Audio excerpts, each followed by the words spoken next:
Je ne suis pas un père suicidaire. J'ai choisi de faire cette grève de la faim pour alerter l'opinion publique. Eva et Juliette sont dans une situation de détresse, de maltraitance avérée depuis maintenant 9 mois. Et tous les gamins que je vois qui viennent me dire « Monsieur, faut tenir, faut pas lâcher », je vois dans leur regard qu'ils se mettent à la place d'Eva et Juliette. Et c'est des ados, parfois c'est des gamins de leur âge. Et je me dis, mais pour tous ces gamins qui un jour auront des familles aussi, tous ces gens qui me soutiennent quand ils passent devant l'ambassade américaine, il faut que je tienne.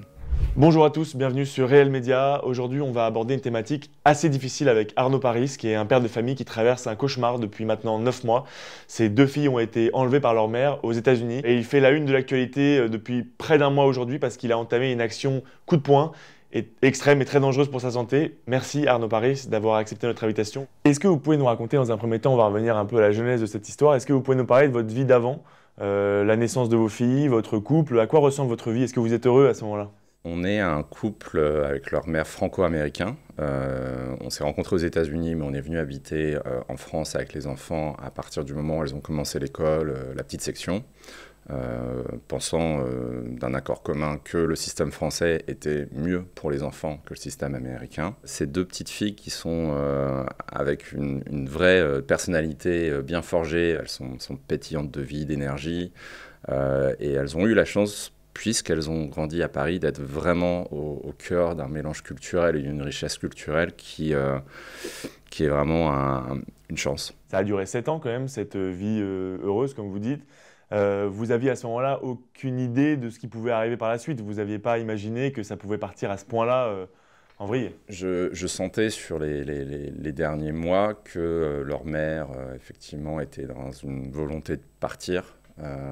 Et que déjà les désaccords sur les lieux de vie, puisqu'elle voulait retourner aux États-Unis, et moi je voulais rester en France pour différentes raisons, faisaient que effectivement on commençait le début du cauchemar. Dès 2020, il y avait eu déjà des menaces effectivement faites que si on se séparait de toute façon, elle retournerait aux États-Unis avec les enfants. Et donc c'est pour ça que j'ai dû, face à tous ces refus de médiation et cette stratégie, aller devant un juge de la famille à Paris, puisque les filles avaient fait toute leur scolarité en France. Et ce juge a décidé de me donner la garde complète, non pas que je le souhaitais, mais parce que leur mère avait fait un chantage déjà à la juge en disant « soit vous me donnez mes filles dans l'Oregon, soit je ne veux pas de mes filles ». Et un tel chantage, évidemment, devant une juge, ça ne passe pas bien. Et donc, la juge m'a dit « Monsieur, vous allez devoir assumer la garde complète de vos filles, puisque madame est prête à les abandonner ». Mais j'ai envie de dire, très tôt, elle avait préparé un plan. Et ça se sentait, en fait. Ça se sentait très tôt. Une de mes 2 filles refusait même, Eva refusait même de partir. Et j'ai dû passer peut-être 2 semaines à la convaincre de partir en vacances avec sa mère. Des vacances où elle savait qu'elle allait se faire enlever. Elle en faisait des cauchemars pendant des semaines avant. Et elle avait raison, puisqu'elle a été enlevée. Ce qui était prévu pour ces vacances-là dont on parle, où l'enlèvement a eu lieu, c'était des vacances en France, puisqu'en fait, elle n'avait pas le droit de quitter le territoire. C'était le jugement qui avait rendu le juge. Alors, elle avait prévu et indiqué par écrit qu'elle comptait passer une semaine de vacances à Perpignan. Sauf qu'elle n'a pas du tout passé une semaine de vacances dans cet hôtel. Elle en est partie le 3e jour, ou même le 2e jour, le 8 avril, le matin, en laissant les valises des enfants dans la chambre ouvertes, avec les affaires éparpillées, pour faire croire qu'elles étaient encore dans la chambre. Donc c'était un plan prémédité qui ensuite s'est traduit par un passage illégal déjà de la frontière de la France vers l'Espagne. Il y a une enquête criminelle en cours qui indique qu'elle est passée donc par l'Espagne pour ensuite rejoindre le Maroc de manière clandestine, puisqu'il n'y a eu aucun passage aux frontières légal entre l'Espagne et le Maroc.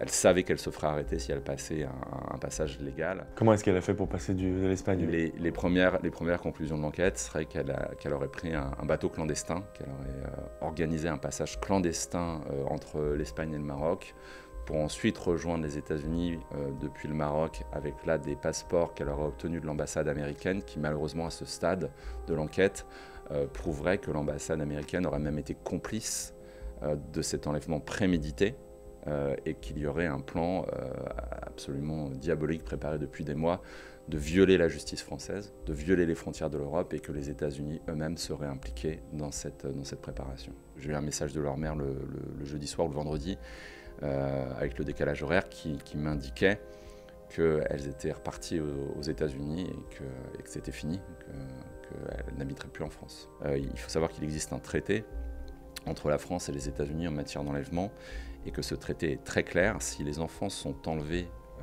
d'un pays, donc la France, de manière illégale, et là il y avait une interdiction de sortie du territoire, donc c'est caractérisé, il n'y a aucun doute sur le fait qu'elles ont été enlevées de manière illégale, et bien dans ce cas-là, les États-Unis ont l'obligation de renvoyer les enfants en 4 à 6 semaines. Et donc à ce moment-là, j'ai encore un espoir que les filles vont rentrer parce que ce traité est un traité signé entre la France et les États-Unis et que c'est une obligation. Aujourd'hui, ça fait combien de temps que vous les avez pas vues? Alors ça fait 9 mois que j'ai pas vu Eva et Juliette. Et quand je dis pas vu, c'est ni vu en personne et ni même en visio. C'est-à-dire que leur mère, depuis 9 mois, refuse que Eva et Juliette puissent voir leur père de quelque façon que ce soit. Je supplie de faire au moins un planning de visio à raison de 2-3 fois par semaine, que je puisse garder une forme de lien. Et leur mère, qui sait très bien que sa stratégie machiavélique, c'est de couper vraiment Eva et Juliette de la France et de leur père, c'est effectivement de priver tout ce lien. Elle refuse toutes les visios depuis 9 mois. J'ai pas pu voir mes filles de quelque façon que ce soit. Et c'était trop long pour vous, ce silence des autorités, ce silence de votre ex-femme, le fait de ne pas voir votre fille, c'était trop long. Donc vous avez pris une décision assez radicale il y a maintenant 34 jours. Est-ce que vous pouvez nous dire quelle est cette décision? Et une décision qui a fait beaucoup parler puisque depuis vous apparaissez beaucoup dans les médias. Quelle était cette décision?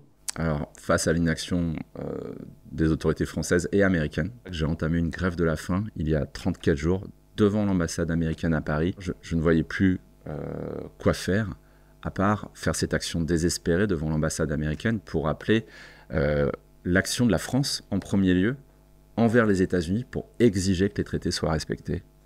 Une grève de la faim quand même, c'est, comme vous l'avez dit, c'est une action extrême, c'est une action dangereuse aussi. Là, ça fait du coup plus d'un mois que vous n'avez rien mangé. Comment est-ce que vous allez déjà? Est-ce que vous avez peur pour votre vie? Parce qu'on est quand même là sur une mise en danger claire de votre intégrité, alors que vous avez l'air d'être quelqu'un qui aime la vie, qui a envie d'aimer ses filles, d'avoir une vie normale. Comment vous le vivez, cette grève de la faim? C'est quand même assez extrême. Je ne suis pas un père suicidaire. J'ai choisi de faire cette grève de la faim pour alerter l'opinion publique et mettre la France devant ses responsabilités, puisque Eva et Juliette sont dans une situation de détresse, de maltraitance avérée, depuis maintenant 9 mois. Et je fais ça pour les aider, mais je ne suis pas suicidaire. Cette grève de la faim, elle est médicalisée. Je suis suivi par un médecin. Je prends tous les matins ma tension. Et maintenant qu'on en arrive effectivement à une phase avancée, on en est au 34e jour, le médecin me demande effectivement maintenant de mettre au moins en pause cette grève de la faim, quitte à la reprendre après, mais au moins de protéger ma santé. Et c'est ce que je vais faire.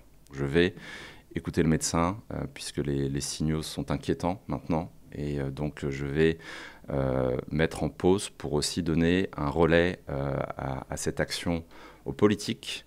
Pourquoi les signaux de votre santé sont inquiétants?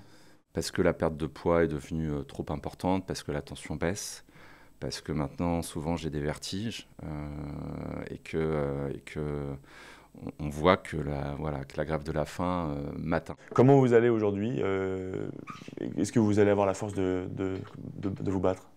Il y a un peu plus d'une semaine, presque une semaine, c'était le 10e anniversaire d'Eva et Juliette.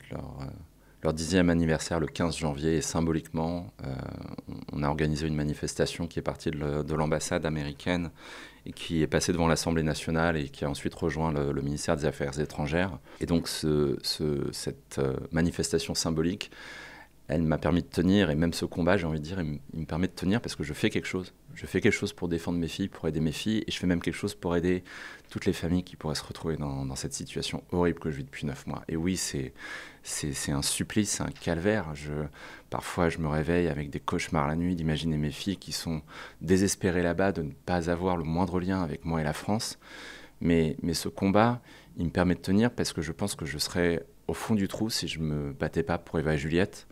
Je pense que si je les abandonnais et que si j'abandonnais les familles qui pourraient se retrouver dans ce genre de situation, je ne pourrais plus me regarder.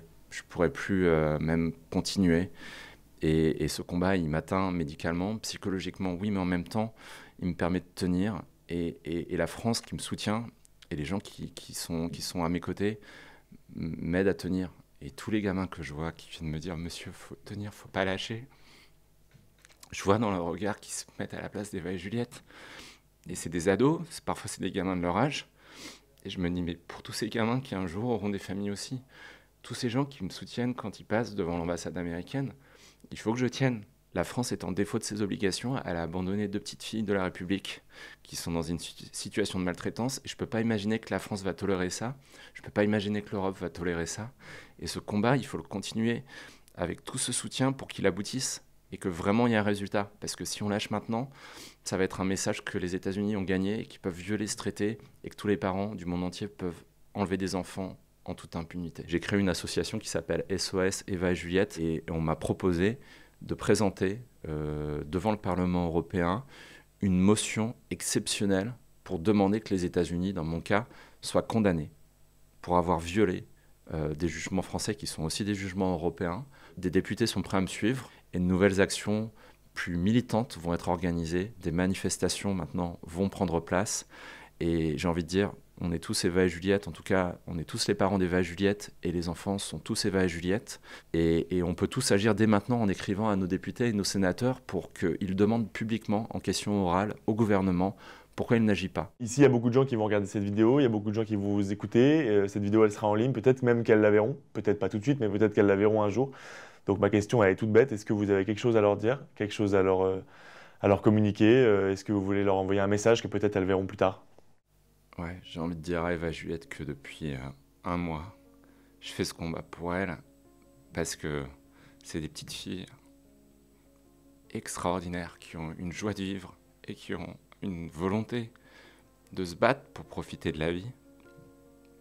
Elles avaient une vie à Paris qui était extraordinaire. Elles en ont profité, elles ont grandi, elles se sont faites grâce à cette chance unique de vivre au cœur d'une des plus belles villes du monde, d'une des plus belles richesses culturelles du monde. Et un jour, je leur raconterai toute cette histoire. D'ailleurs, je leur fais des lettres chaque semaine, je leur fais des vidéos presque tous les jours pour leur montrer un jour tout ce qui s'est passé. Mais si elles voient ce message, sachez que la France vous soutient, que les gens sont d'un dévouement et d'une implication sans limite pour les aider, et qu'elles sont aussi françaises et européennes, et que tout le monde est derrière elles, et qu'on ne va pas les lâcher, et qu'il faut qu'elles y croient.